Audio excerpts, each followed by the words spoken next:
ஹாய்ங்க. இன்னைக்கு வந்துட்டு தமிழ் வந்துட்டு ஸ்கூல் புக்கை தவிர வேற என்ன புக்கெல்லாம் வந்துட்டு ரெஃபர் பண்ணி படிக்கணும் அப்படிங்கிறத வந்துட்டு இந்த வீடியோவில் பார்க்கலாம். லாஸ்ட் குரூப் 4ல இருந்து ஸ்கூல் புக்கை தவிர வெளியிலேருந்து வந்துட்டு நிறைய கொஷின்ஸ் வந்துட்டு கேட்க ஸ்டார்ட் பண்ணிட்டாங்க. அதாவது நம்ம வந்துட்டு ஸ்கூல் புக்கை மட்டும் படித்தா வந்துட்டு ஒரு 60 கொஷின் வந்துட்டு போடலாம். அதுக்கு மேலே போடணும் அப்படின்னா கண்டிப்பாக வந்துட்டு வெளியில் வந்துட்டு புக்கு ரெஃபர் பண்ணி படித்தா மட்டும்தான் போகிறது மட்டும் இப்போ இருக்குது. சரி, இப்போ வந்துட்டு நான் தமிழ் வந்துட்டு படிக்க ஸ்டார்ட் பண்ணுறேன். எதை வந்துட்டு நான் முடிக்கணும் அப்படின்னு சொல்லி கேட்டிங்க அப்படின்னா, நீங்கள் ஃபஸ்ட்டு படிக்கிறது ஸ்கூல் புக்கு தான். ஸ்கூல் புக்கை முடிச்சுட்டு தான் நீங்கள் அவுட் சோர்ஸ்க்கு கண்டிப்பாக வரணும். அந்த ஸ்கூல் புக்லேயுமே வந்துட்டு எழுத்து சொல் எங்கெங்கே கவர் ஆகுதோ அதை வந்துட்டு நீங்கள் தெளிவாக படிச்சுக்கோங்க. ஸ்கூல் புக்கை கம்ப்ளீட் பண்ணதுக்கு அப்புறம் தான் நீங்கள் வந்துட்டு வெளி சோர்ஸ்க்கு வந்துட்டு படிக்க ஸ்டார்ட் பண்ணணும்.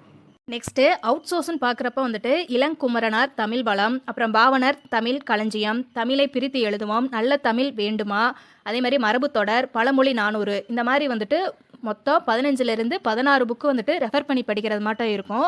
இத்தனை புக்குமே வந்துட்டு கண்டிப்பாக படிக்கணுமா அப்படின்னு கேட்டால் கண்டிப்பாக படிச்சு தான் ஆகணும். ஏன்னா ஸ்கூல் புக்கையும் நம்மளோட நாலேஜையே வச்சு 60லேருந்து 70 கொஷின் தான் நம்மளால் போட முடியும். மீதி இருக்கக்கூடிய அந்த 30 கொஷினுக்கு வந்துட்டு இந்த புக்கை வந்துட்டு கண்டிப்பாக ரெஃபர் பண்ணி படிச்சு தான் ஆகணும். இந்த அவுட் சோர்ஸோட புக்கு எல்லாமே வந்துட்டு பிடிஎஃபாக வந்துட்டு என்னோட டெலகிராமில் வந்துட்டு நான் ஷேர் பண்ணுறேன். நீங்கள் வந்துட்டு இதை டவுன்லோட் பண்ணி படித்தாலும் சரி, இல்லை புக்கு வந்துட்டு நீங்கள் வெளியே வாங்கி அதை டேரெக்டாக வச்சு படித்தாலும் சரி, அது உங்களோட விருப்பம். சரி, இப்போ வந்துட்டு பிடிஎஃப் வந்துட்டு நான் டவுன்லோட் பண்ணிட்டேன். இதுக்கப்புறம் நான் எப்படி படிக்கிறது அப்படின்னு சொல்லி நீங்கள் கேட்டிங்க அப்படின்னா, இப்போ கலைச்சொற்கள்லாம் எடுத்துக்கிட்டிங்க அப்படின்னா டெய்லி வந்துட்டு ஒரு 10 வந்துட்டு நீங்கள் நோட்ஸ் எடுத்துகிட்டு வாங்க. இப்போ நாள் வந்துட்டு ஒரு 10 படிக்கிறீங்க அப்படின்னா 2வது நாள் வந்துட்டு அடுத்த 10 படிங்க. மேக்ஸிமம் வந்துட்டு நீங்கள் வந்துட்டு மொபைல்லையோ இல்லை சிஸ்டத்துலையோ வச்சு படிக்காமல் அதை வந்துட்டு நீங்கள் நோட்ஸாக வந்துட்டு எழுதுங்க. இப்படி நோட்டில் எழுதுறதுனால என்னாகும் அப்படின்னா நம்ம எவ்வளோ படிச்சிருக்கோம் அப்படிங்கிறது தெரியும். இன்னொன்று வந்துட்டு ரிவிஷன் பண்ணுறதுக்குமே வந்துட்டு ஈஸியாக இருக்கும். நாள் படித்ததை அடுத்த நாள் வந்துட்டு ரிவிஷன் பண்ணிவிட்டு அதுக்கப்புறம் தான் வந்துட்டு நீங்கள் அடுத்த 10 படிங்க. இந்த மாதிரி படித்தா வந்துட்டு நம்ம ஈஸியாக வந்துட்டு கம்ப்ளீட் பண்ணிடலாம்.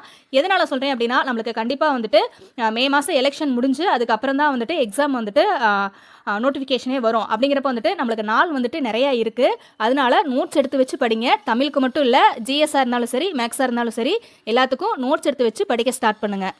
நெக்ஸ்ட் வந்துட்டு இந்த பழமொழி 400, மரபு தொடர், இதெல்லாம் வந்துட்டு எப்படி ஈஸியாக படிக்கலாம் அப்படிங்கிறத சொல்கிறேன். நீங்கள் டெய்லியுமே வந்துட்டு உங்களுக்கு எவ்வளோ படிக்க முடியுமோ 5ஓ 10ஓ இதை வந்துட்டு நீங்கள் ஒரு நோட்ஸை எழுதி நீங்கள் படிக்க ஸ்டார்ட் பண்ணுங்கள்.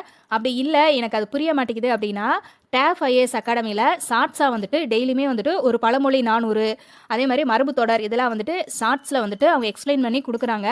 அதையுமே வந்துட்டு நீங்கள் ஃபாலோ பண்ணி படிங்க. ஏன்னா புரிஞ்சு படித்தா இன்னுமே நம்மளுக்கு வந்துட்டு மறக்காது, கொஞ்சம் ஈஸியாக இருக்கும்.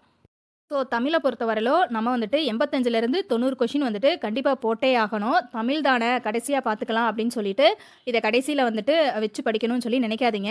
இப்போ இருந்தே கொஞ்சம் கொஞ்சமாக ஸ்டார்ட் பண்ணுங்கள். நம்மளுக்கு 6லேருந்து 7 மாதம் வரலும் டைம் இருக்குது. அதனால் டெய்லியுமே கொஞ்சம் கொஞ்சம் படிச்சுக்கிட்டு வாங்க. அப்போ தான் ஈஸியாக இருக்கும். தமிழ் தான் வந்துட்டு இப்போ நடக்கக்கூடிய எக்ஸாம்லாம் மெயின் ரோலே வந்துட்டு ப்ளே பண்ணுது. அதனால் தமிழ் தானே அப்படின்னு சொல்லிட்டு ஃப்ரீயாக விட்டுறாதீங்க. தொடர்ந்து படிங்க.